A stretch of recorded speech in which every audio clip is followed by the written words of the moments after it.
नौवा गढ़ी बाजार।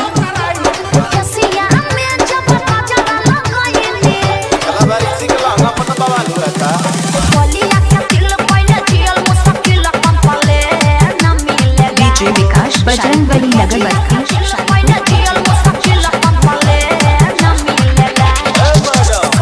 एक कंप्लेन हमरा भी है। बोलिए पाड़े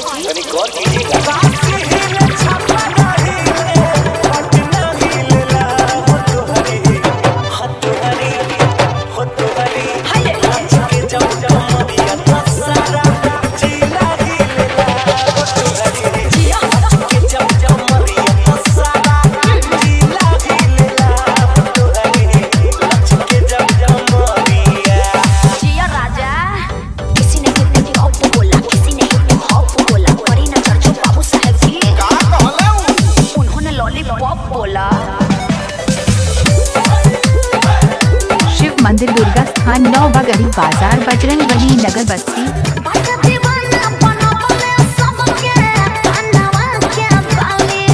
अच्छा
वेलकम टू डीजे विकास नौवा गढ़ी। 91 62 88 49 16।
नौवा गढ़ी बाजार।